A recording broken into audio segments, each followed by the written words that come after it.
وہ سنگ اسود میں ثبت ہو جائے گی. اس قسم کی روایات ہمیں ملتی ہیں. تو صحیح ہے ان کا کہنا کہ تو شفاعت کا لفظ استعمال کر سکتی ہیں اس کے لیے. جو لوگ وہاں گئے صرف انہیں کی شفاعت کر سکتا ہے نا سنگ اسود, جو نہیں جا پائے. ہاں مطلب یہ کہ وہ اس بات کی گواہی دے سکتا ہے کہ انہوں نے طواف کیا ہے.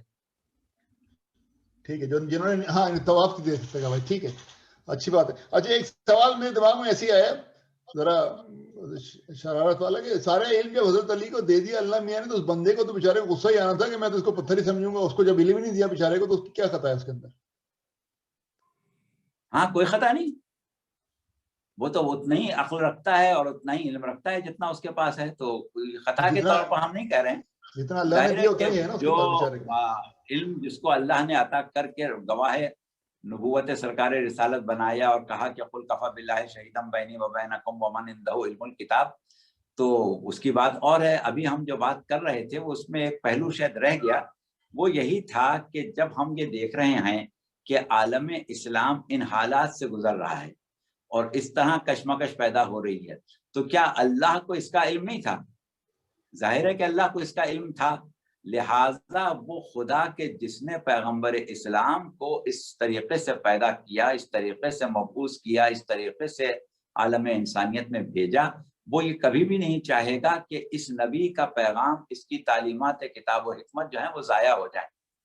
لہٰذا جس طرح اس نے نبوت کو اور بعثت کو اپنی ذمہ داری قرار دیا, اسی طرح ذکر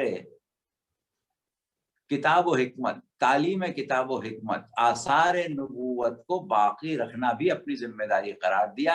اور اگر ان حالات میں حجتان خدا, وارثان علم رسول اور وارثان قرآن موجود نہ ہوتے تو دنیا ان تمام تعلیمات کو بھلا دیتی. اور دنیا کیا بھلا دیتی؟ بھلا دیا جاتا. جس طریقے سے عالم اسلام ایک شکنجے میں آ گیا تھا, یہ سب بھلا دیا جاتا. جو ابھی ہم نے سید قطب کے الفاظ پڑھے, یہ سب ختم ہو جاتا. انہوں نے کہا نا کہ تو اسلام میں خود تھی ایک صلاحیت, اور وہ صلاحیت جو تھی اس کی بقا ضامن تھی پروردگار عالم کی طرف سے حجتان خدا, جو تسلسل امامت و ولایت پروردگار عالم نے قائم کیے. ٹھیک ہے. اچھا آخری سوال ہے, اس کے بعد کچھ لوگوں کے سوالات ہیں. آخری سوال یہ کہ یہ ندیم بھائی کا سوال ہے کہ یہ کہا جاتا ہے کہ ہر پیغمبر اپنی قوم پہ گواہ ہوگا اور رسول خدا جو ہیں وہ تمام گواہوں کے گواہ ہوں گے, تو یہ گواہ سے کیا مراد ہے؟ دیکھیے گواہ جو ہے کئی معنوں میں استعمال ہو سکتا ہے. فی الحال آپ اس کو مختصر کر لیں. سورہ توبہ کی آیت 105 وَقُلْ اعْمَلُوا فَسَيَرَ اللَّهُ عَمَلَكُمْ وَرَسُولُهُ وَالْمُؤْمِنُونَ, کہ تم عمل کرتے رہو, تمہارے عمل کو اللہ دیکھے گا. دیکھے گا سے مطلب یہاں پر یہی کہ دیکھتا ہے, ظاہر ہے کہ یہ تو نہیں کہ ابھی نہیں دیکھ رہا ہے بعد میں دیکھے گا. رسول اور کچھ مومنین. کچھ مومنین وہ ہیں جو تمہارے عمل کو دیکھ رہے ہیں, اللہ دیکھ رہا ہے اور اس کا رسول دیکھ رہا ہے. تو رسول سب کا عمل دیکھ رہے ہیں. پہلی چیز تو یہ ہے کہ اللہ حاضر و ناظر ہے, وہ سب کا عمل دیکھ رہا ہے. اس کے بعد کہا کہ پیغمبر اسلام سب کا عمل دیکھ رہے ہیں, اور اس کے بعد کہا کچھ مومن دیکھ رہے ہیں. اب جو امت محمدی ہے اس میں یہاں پر مومنین سے مراد اس زمانے کا امام ہے, کہ ہر زمانے کا امام جو ہے وہ عمل کا گواہ ہے. اور اسی لیے پروردگار عالم نے کہا ہے کہ یوم ندعو کل اناس بامامہم, اس دن ہم ہر شخص کو اس کے امام کے ساتھ بلائیں گے. اچھا, اب جہاں تک دیگر انبیاء ما سبق کا تعلق ہے, ظاہر ہے کہ وہ اللہ کی طرف سے اپنی امت کے اوپر ہادی تھے, مبعوث ہو کے آئے تھے, ان کو اللہ تک پہنچانے کے لیے آئے تھے. تو ان کی بھی حیثیت یہی ہے کہ وہ اپنی امت کے اعمال اور ان کے افعال کے اس اعتبار سے گواہ ہیں. اور کیونکہ پیغمبر اسلام کی ذات وہ ہے کہ جو گواہوں پر گواہ ہے, یعنی ائمہ جو گواہی دیں گے اس پر بھی پیغمبر اسلام گواہ ہیں, اور جو انبیاء اپنی امتوں کی گواہی دیں اس کے اوپر بھی پیغمبر اسلام گواہ ہیں. اچھا ٹھیک ہے. اچھا اب سوال حسن زیدی بھائی, آپ اپنا سوال کر لیجیے. السلام علیکم مولانا صاحب. وعلیکم السلام. مولانا صاحب سورہ بقرہ کی آیت نمبر 156 ان للہ و انا الیہ راجعون، کیا ہم مسلمان اہل کتاب میں اگر کسی کا انتقال ہو جائے تو اس کے لیے کہہ سکتے ہیں؟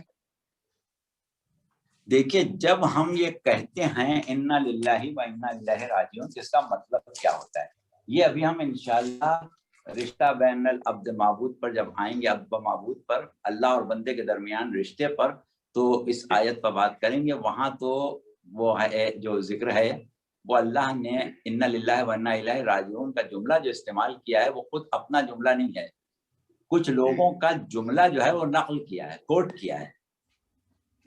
اذا اصابتهم مصیبت قالوا انا للہ و انا الیہ راجعون، جب ان پر کوئی مصیبت پڑتی ہے تو وہ کہتے ہیں انا للہ و انا الیہ راجعون، کوٹ کیا ہے اللہ نے. تو ہم جب کسی کے انتقال کی خبر سن کے کہتے ہیں تو وہ ہم اس کے لیے نہیں کہتے، وہ ہم اپنے ہی لیے کہتے ہیں. جب ہم انتقال کی خبر سنیں یا اور بھی کچھ سنیں اور ہم کہیں انا للہ و انا الیہ راجعون، تو ہمیں ہر وقت کہتے رہنا چاہیے ہے انا للہ یعنی ہم اللہ کے لیے ہیں. بالکل، انا للہ یعنی ہم اللہ کے ہیں، ملکیت ہے ہم اللہ کی. و انا الیہ راجعون، اور بے شک ہماری بازگشت جو ہے وہ بھی اسی کی طرف ہے.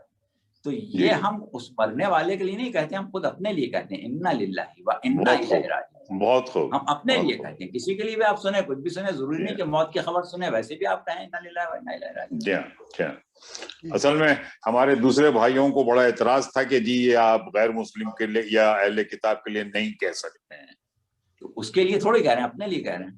ٹھیک ہے، تو اس کے لیے غیر مسلم کے مرنے کا انتظار کرنے کی ضرورت نہیں، خود کہہ سکتے ہیں ہر وقت کسی وقت. بہت بہت شکریہ، بہت بہت شکریہ. جی آپ ساجد بھائی.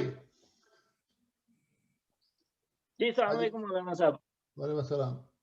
سوال یہ ہے کہ لوگوں کے لیے یہ وسیلے کا کانسیپٹ ایکسیپٹ کرنا اتنا مشکل کیوں تھا، جبکہ ہم عام زندگی میں ہر چیز کے لیے وسیلہ استعمال کرتے ہیں. سفر کرنا ہے تو سواری چاہیے اور مختلف ایسی چیزیں. کیا یہ صرف اہل بیت کی مخالفت میں تھا؟ یہ وہی بات ہے کہ جیسا کہ بھی ہم نے کہا کہ ایک خاص نظریہ، کچھ خاص اسلامی نظریات بیان کیے تھے یا داخل کیے تھے ابن تیمیہ نے، جو کہ 8ویں صدی ہجری کی شخصیت ہیں. تو اس میں انہوں نے جو ترمیمات کی تھی ان کے مطابق اس سے پہلے والے سب مسلمان کافر ثابت ہو گئے تھے، اور ان کے بعد بھی صرف وہی لوگ مسلمان رہ گئے تھے، موحد رہ گئے تھے جو ان کی تعلیمات کو قبول کر لیں. اور وہی صورتحال اب تک جاری ہے کہ باقی سب کو، جو ابھی ہم نے کہا نا کہ توحید عبادت میں سب کو کافر سمجھتے ہیں.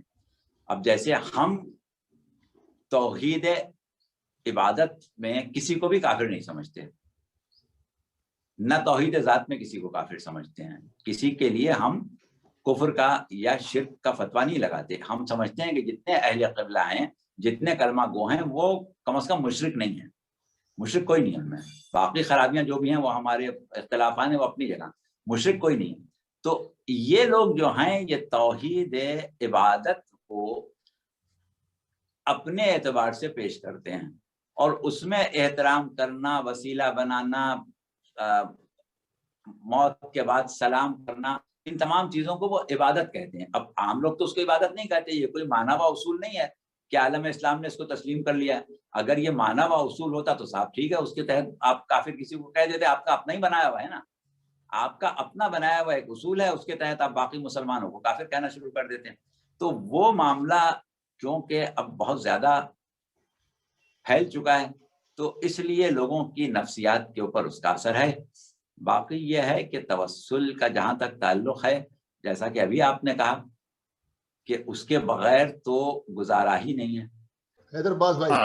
جی السلام علیکم. بس نہیں، ابھی گفتگو کے دوران ماشاءاللہ یہ جو مولانا صاحب نے آج ڈسکشن کیا، یہ واقعی میرے پاس الفاظ نہیں کہ میں اس کو اپریشیٹ کروں. اور یہ کور آف بلیف کی طرف پہ بحث ہے، نہ کہ واٹ سرفیشل جو ہم لوگ بحث کرتے ہیں اس سے کہیں ہٹ کے کہیں اعلیٰ بحث ہے. یعنی تو گفتگو کے دوران مولانا صاحب نے جیسے حجر اسود کا ذکر کیا، تو جسٹ میں کیوریوسٹی کے لیے پوچھ رہا ہوں، کیونکہ اکثر کچھ لوگوں سے ڈسکشن ہوتا تو کہتے ہیں، جیسے ہمارا عقیدہ ہے کہ حجر اسود مطلب ڈائریکٹ جنت سے آیا اور وہاں پہ نصب ہوا، لیکن جو تاریخ بتاتی ہے، ایسا لوگ کہتے ہیں کہ ایسا یہ حجر اسود پہلے ایک پیس میں تھا، اس کے بعد کوئی 9ویں یا 10ویں صدی میں بحرین کا بادشاہ، میرا خیال اس کا نام طاہر تھا، وہ اس کو اٹھا لے گیا، اس کو پیسز میں ٹکڑوں میں کر دیا، اور بنی عباس کے پھر حکمرانوں کو کافی پیسے یا رشوت جسے میں کہوں دے کے اس کو واپس لائے، اور ایک چاندی کی اس میں سارے پیسز کو ایک ساتھ کر کے پھر رکھ دیا، جو کہ آج تک اس شکل میں ہے. تو کیا یہ صحیح ہے یا نہیں ہے؟ بس میرا یہ پوچھنا. ہاں، تاریخ میں تو یہ سب چیزیں ملتی ہیں، اور بلکہ حجر اسود کے بارے میں ہمارے پاس جو ائمہ کی تاریخیں ہیں اس میں بہت کچھ ملتا ہے. آپ کو وہ بھی یاد ہوگا کہ حجر اسود نے امام سجاد علیہ السلام کی امامت کی گواہی دی تھی. نہیں تو میرا مطلب سلام یہ کیا. وہ تو عقیدے کی بات ہے نا. میں ہاں ابھی ہم نے کہا کہ یہ سب تو اپنی جگہ ہوں. اس قسم کی چیزیں ملتی ہیں. اس کے علاوہ ہمارا عقیدہ یہ بھی ہے کہ سنگ اسود کو سوائے معصوم کے کوئی نصب نہیں کر سکتا، اور یہ ہوا بھی تھا. پیغمبر اسلام کے زمانے میں خود پیغمبر اسلام نے نصب کیا تھا، اور امام سجاد کے زمانے میں جب یزید کا لشکر جو کہ مسلم ابن عقبہ کے سرکردگی میں آیا تھا، اور جس نے عبداللہ ابن زبیر سے جنگ کرنے کے لیے خانہ کعبہ کو منہدم کیا تھا، اور خانہ کعبہ کو بالکل لیکن پھر ہمارا یہ عقیدہ وہی ہم آپ سے کہہ رہے تھے کہ تاریخ میں یہ بات اپنی جگہ ملتی ہے، تو اس سے اس کا کوئی ٹکراؤ نہیں ہے. یعنی عقیدے والی بات کا اس سے کوئی ٹکراؤ تو نہیں ہے. ٹھیک ہے، ایسا ہوا، انہوں نے اکھاڑ لیا. جب یزید کا لشکر کعبہ منہدم کر سکتا تھا، وہ بادشاہ اکھاڑ کے لے گیا، تو وہ تو کوئی ایسی بات نہیں ہے. نہیں ایک دم صحیح بات نہیں، ہم ایک دم میں مگر جو ابھی آپ نے فرمایا کہ ہمارا یہ عقیدہ ہے کہ اس کو صرف معصوم نصب کرتے ہیں. نہیں، تاریخ یہ بتاتی کہ یہ جو حادثہ ہوا ہے 10ویں صدی میں ہوا ہے، ہمارے 12ویں امام کا وقت سے گزرنے کے 200 سال بعد. تو ظاہر ہے بحرین کوئی گیا کسی، تو اس وقت جن لوگوں نے نصب کیا وہ معصوم نہیں تھے نا، جنہوں نے 7 ٹکڑوں کو ایک چاندی کی اس میں کر کے پھر. تو یہ مطلب یہ ہم کیوں کیسے مان لیں؟ اب سمجھا کہ اب تک ہم آپ کا سوال نہیں سمجھ پائے تھے. صحیح کہہ رہے ہیں. ہاں، یہ جو آپ فرما رہے ہیں کہ اس وقت کس طرح نصب ہوا تھا، یہ تاریخ کی تحقیق کرنا پڑے گی. اس سلسلے میں ہم پھر آپ کو کبھی اور کچھ کتابیں دیکھ کے پھر بتائیں گے انشاءاللہ. نہیں شکریہ جی. نہیں تو مولانا جب یہ اس نے گرایا ہوگا خانہ کعبہ، اور تو اس کے اندر حجر اسود بھی ادھر ادھر ہو گیا ہوگا ظاہر ہنگامے میں، تو دوبارہ اس کو کس نے لگایا وہاں؟ زبیر نے دوبارہ امام زین العابدین علیہ السلام نے بنوایا. اچھا، اب آپ نے ابھی سنگ اسود کا ذکر چھیڑ دیا، ہمیں ایک شعر یاد آ گیا تجمل لکھنوی صاحب کا. بس وہ سن لیں، شاید آپ لوگوں کو لطف آئے. ضرور. بسم اللہ. کہ پتھر اور پتھر میں کتنا فرق ہوتا ہے. آپ نے شعر کہا، سنیے شعر، کہ علی نے بت گرا کر سنگ اسود کا لیا بوسا. علی نے بت گرا کر سنگ اسود کا لیا بوسا، کہیں بگڑی کہیں پر بن گئی تقدیر پتھر کی.